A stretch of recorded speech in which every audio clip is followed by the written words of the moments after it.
A shortage of state troopers has state recruiters ramping up for a major job fair next week. Some counties are so short-handed. Sometimes they have just one trooper on duty for an entire shift. News 13's Kimberly King is streaming live at the patrol's headquarters on Tunnel Road. Kim, any restrictions on who can apply? Darcel, many recruits do come from a law enforcement background, but many don't. For those that do, there are about 15 weeks of training, and for those who don't, there's about 30 weeks of training with pay. But as we mentioned, plenty do come from backgrounds that are different, and here's one testimony to show it.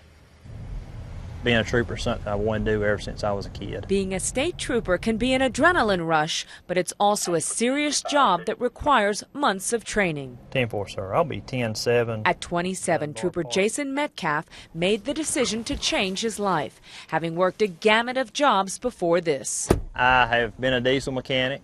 I've cut timber out in the woods with a chainsaw. I've run skidders, dozers, loaders. So go down, touch their fist. Now, 7.5 years in, Jason's a recruiter who remains in top shape and knows his agency needs staff. Like I said, about 170 down, plus it's getting ready to be more. That's because a large contingent of troopers are retiring, making next week's job fair key. We should have representatives there from the aviation unit. Hopefully we'll have the helicopter, weather permitting. It comes a point in time where you kind of want to move on maybe to something different. Amy Ferguson's worked as a sheriff's deputy for years. At 38, she's focused on getting fit to change careers and become a trooper. We don't have as many females as men in law enforcement in any department. She's proud to represent. I think we need females. Once accepted as a state trooper, your starting salary is $34,000 a year. After you complete training, your salary automatically bumps up to $35,700.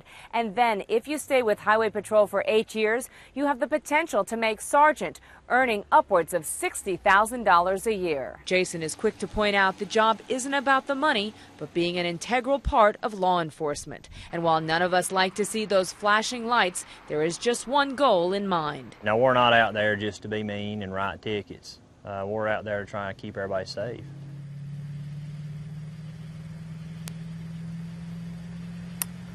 There are numerous departments besides just working the highways that you can check out. You're encouraged to come to one of two sessions Monday at the Reynolds Fire Department. One session is at 9 a.m., the other at 2 p.m., and then there will be a second job fair in the following week. Now, for more information on next Monday's job fair, go to WLOS.com. Reporting live on Tunnel Road at Highway Patrol Headquarters, Kimberly King, News 13.